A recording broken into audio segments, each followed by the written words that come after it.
Barnaby Joyce, joining me live though, Liberal Senator James Paterson. Thanks very much for your time. Where do you sit on this call for some form of separate inquiry into this allegation? Morning, Tom. Look, at one level, it's perfectly understandable why there are some people who are seeking a further investigation into this matter, and that's because it's been unsatisfactorily resolved for everyone involved, most obviously the deceased woman and her family and friends, but also Christian Porter. It has been unsatisfactorily resolved for all of them because of the unique circumstances of the case. It's a historical allegation from 33 years ago with no apparent eyewitnesses. The alleged complainant is deceased. The person accused is a high-profile person, and so it hasn't able to be satisfactorily resolved through our legal system.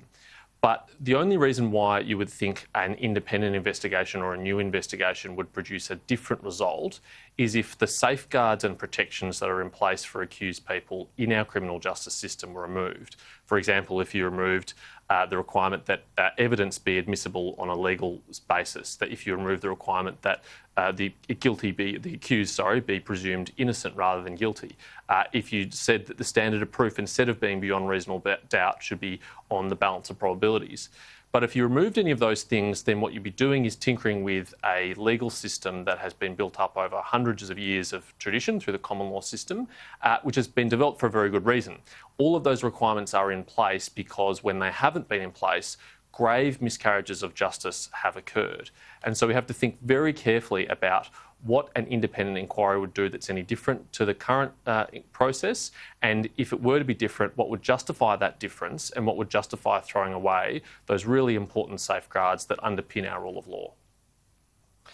It would not be in keeping with what's happened in, obviously, criminal action, but it could be in keeping with other action and at least have parallels to what's happened in other circumstances. Dyson Heydon is one that has been cited. There are examples, I should say, of when you're looking at workplaces and fitness for roles, that standard of proof essentially on the balance of probabilities. That's true, isn't it? That's right, but I think there's a very bright line of distinction we can draw between those cases. The Dyson Heydon matter, as the Attorney General himself has pointed out, was a contemporaneous workplace matter, not a historical allegation with a deceased complainant. And the allegations there, though serious in terms of bullying and harassment, are not as serious as an allegation of rape. That's one of the most serious accusations you can make against someone in public life today. And the simple fact of it being made public has done most of the damage that it already would. My concern is you'd be adding even further to that damage by putting in some kind of ad hoc process with no legal standards, no protections, that would really risk jeopardising those really important principles that have underpinned the rule of law in this country for our history.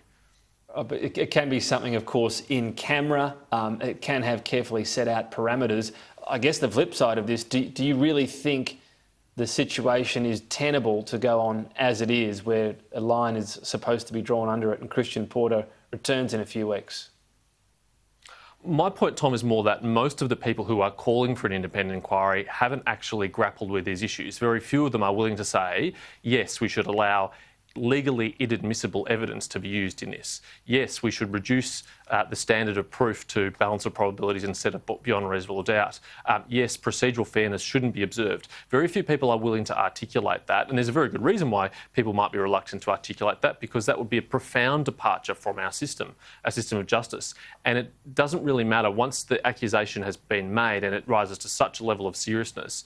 Any independent process which found that Mr Porter had questions to answer because it relied on these on dubious legal process would be the same as effectively convicting him, and I think that's why we are wise to proceed very cautiously here.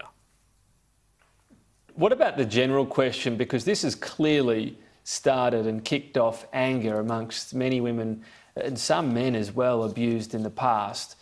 Do we have an issue in Australia where it's just too hard to progress rape allegations? And I want to talk separately to Christian Porter, but the tiny percentage that actually end up in courts, and even smaller percentage of that end up with convictions, is this a problem that needs addressing? Tom, it's very understandable why many Australians are dissatisfied with the way that the criminal justice system has handled sexual assault and rape allegations in the past. We have made some changes at the state level around the country to that. For example, in my jurisdiction, Victoria, and I assume it's the case around the rest of the country now, it's no longer possible for a self-represented person being accused of rape to cross-examine the person they are alleged to have raped. And that's obviously a very appropriate change. It's a horrent idea to think that someone accused of that crime should have the opportunity to re-traumatise or humiliate the person they're alleged to have committed against in front of a court. So there have been changes to legal process and procedure like that within the courtroom, and I think that's right and that's just. And we should look at other changes like that that could facilitate justice, but without undermining those fundamental pillars of justice, because as a society we've agreed that it is a terrible thing to send someone wrongfully to prison for crimes they've been accused of.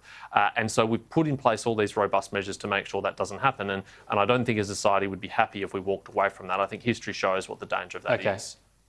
James Paterson, out of time. Thank you. Thanks, Tom.